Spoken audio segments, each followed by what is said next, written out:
여러분 안녕하세요, 리틀포크맨입니다. 제가 드디어 기나긴 장기 현장을 마치고 돌아왔습니다. 몸도 마음도 힘들었지만 저도 그렇고 장비도 그렇고 잘 버텨준 것 같습니다.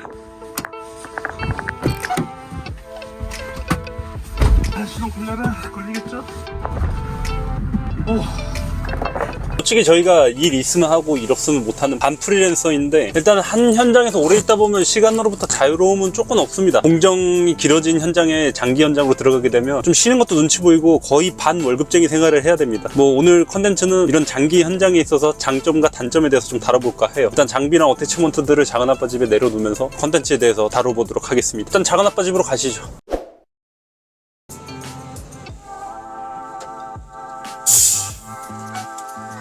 현장 다 내리고 겨울잠 준비를 해야죠. 장비를 내리죠 뭐.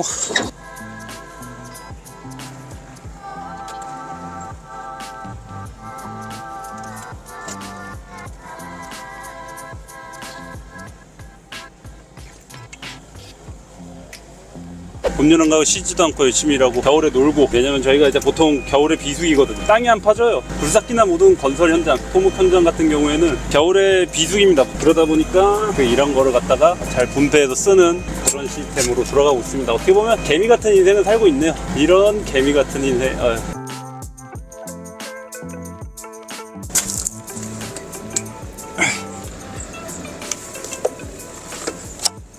이거 완전 편해요.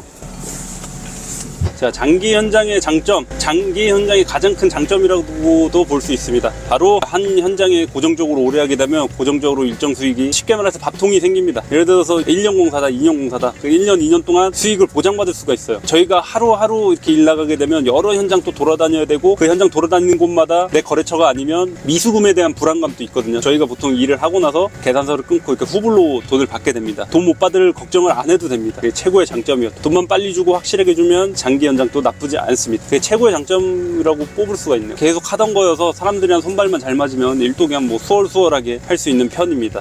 스타일 잘 맞는 게 또 중요해요. 장기간의 현장을 오래 끌고 가려면 같이 일하는 사람들이랑 으쌰으쌰해서 재밌게 일하는 것도 롱런을 할 수 있는 자격 요건이기도 합니다. 좋게 하는 방향으로 가는 게 장기 현장에서는 좀 유리합니다. 이게 사람이 힘든 게 힘들거든요. 솔직히 일이야. 우리 소주 한잔 먹고 등에 파스 붙이고 자면은 몸이 힘든 거는 그렇게 버틸 수는 있거든요. 근데 사람이 힘들어버리면 이 스트레스 받는 게 장난이 아닙니다. 막 그 사람 보기도 싫고, 저 반장님 자꾸 나 괴롭히고, 이런 사람 한 사람이라도 만나버리면 피곤합니다. 보통 초보기사 때 많이 겪으실 거예요. 제일 싫어하는 현장 반장님 분들이나 소장님 분들 초보 때는 아마 있을 거예요. 근데 내가 일을 못해서 나한테 뭐라 그러는데 어떻게 해요, 그죠? 그런 부분도 있고, 이동 안 해도 돼갖고 운반차 같은 경우는 유지비가 그렇게 많이 안 들어간다. 기름값도 여기저기 돌아다니는 기름값에 비해서 많이 안 들어가죠. 그냥 한 현장에서 출퇴근만 하면 되니까. 그리고 이제 단점을 말씀드리자면, 첫 번째로 지루합니다. 일도 지루하고 일 끝나고도 지루합니다. 그게 무슨 얘기냐면, 제가 5톤급 타이어 굴삭기를 운영하다 보니까 장기 현장이 많이 없긴 합니다. 아파트 공사나 관로 공사를 주로 장기 현장을 많이 하는데, 아파트 공사 같은 경우에는 토목 공사부터 시작해서 조경 공사까지 완성할 때까지 보통 장비가 투입이 되는데, 매일 똑같은 사람 똑같은 일 하게 돼서 반복적인 작업을 합니다. 지루함을 느낄 수가 있어요. 일을 끝나고 만약에 집에서 가까우면 모르겠는데 객지 생활이나 타지 생활을 하게 되면 일 끝나고 할 게 없습니다. 출퇴근 시간이 왕복 1시간이면 좀 괜찮은데 왕복 3시간이다, 3시간이 넘어가 버린다, 그러면 벌써부터 피곤합니다. 출퇴근하는 게 솔직히 더 힘들어요, 일하는 것보다. 그러면 이제 그럼 거기서 객지 생활이나 타지 생활하면 거기서 먹고 자고 하는 게 좋지 않냐. 먹고 자고 했을 때 일 끝나고 할 게 없어서 또 그거 나름대로 곤욕입니다. 그런 단점들이 있어요. 그리고 숙소 생활을 하게 되면 매일 일 끝나고 술 먹어야 됩니다. 현장 사람들이랑 이게 모이다 보니까 숙소 일 끝나고 들어가면 할 게 없어요. 그러다 보니까 삼겹살에 소주 먹고 족발에 소주 먹고, 일단 소주 먹고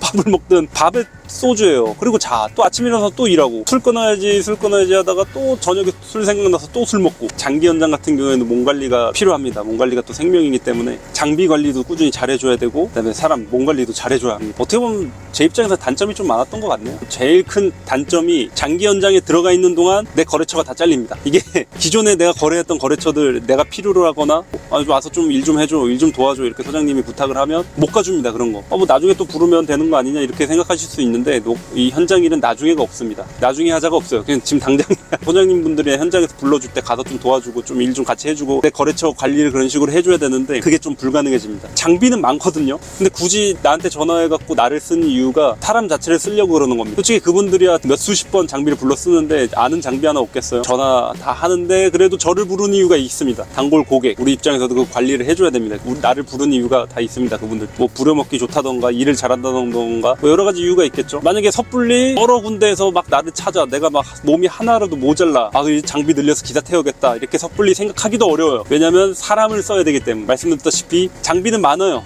저랑 같이 일하고 싶은 거죠. 그분들 입장에서는. 그러다 보니까 장비를 사서 기사를 태워도 되게 쉽지가 않을 겁니다. 일단 그 기사를 마음에 들어 해야 되는 저를 보고서 쓰는 거니까 이런 거래처들이 다 잘립니다. 한두 번 안 가주다 보면 나중엔 안 불러줘요. 장기 현장 다니다가 그 장기 현장마저도 일이 없을 때 큰일 납니다. 나 불러줄 사람들이 없어. 어떻게 해야 되지? 처음부터 다시 올라와야 돼. 아무것도 모를 때 젊었을 때 체력 있을 때 해놨으면은 좀 편한데 나중에 갖춰놓고 장기 현장 그 수익금에 맞춰놨는데 그 장기 현장이 어느 날 갑자기 끊겨. 장기 현장 수익금에 맞춰놨던 그 금액들을 어떻게 채울 거예요? 그걸 채우면서 또 다시 발 맞춰 올라오기가 힘듭니다. 그 올라오다가 또 수금 안 돼버리면 또 힘들어요. 여기서 좀 많이 허덕이시는 분들 많아요. 장기 현장이 되셨다가 난리로 바꿨을 때 거래처가 하나도 없을 때 처음부터 다시 올라오려고 하시는 분들이 많이 힘듭니다. 그리고 그게 올라오다가 수금이 안 돼버리면 더 힘들어요. 그게 제가 뽑은 최고의 단점이 될 수가 있겠네요. 장기 현장 2번 해봤어요. 아파트 공사할 때 그리고 이번에 관로 공사할 때. 집 가까우면 괜찮아요. 근데 객지 생활이다 타지 생활이다 하면은 저는 안 갈 것 같아요. 놀더라도 물론 일이 있는 거에 감사해야 되는 부분이 맞긴 맞는데 그걸 떠나서 몸이 못 버틸 것 같습니다. 정신적으로나 몸적으로나. 객지 생활은 아무리 일이 없어도 저는 못 갈 것 같아요. 솔직히 또 너무 일 없으면 가야 되겠죠.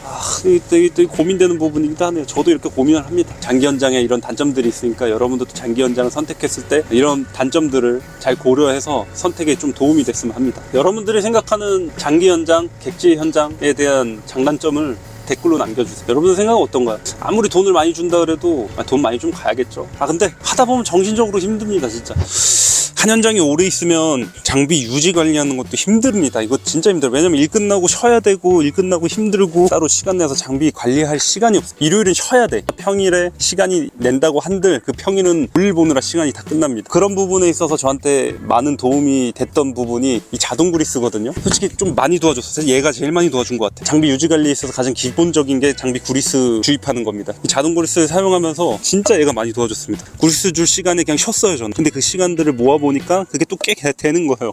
기특합니다. 이거는 장비 사면서 옵션으로도 장착할 수 있고 만약에 장착하시고 싶으신 분들은 댓글에 자동 그리스 전화번호 남겨드리도록 하겠습니다. 루브코리아 거예요. 루브코리아.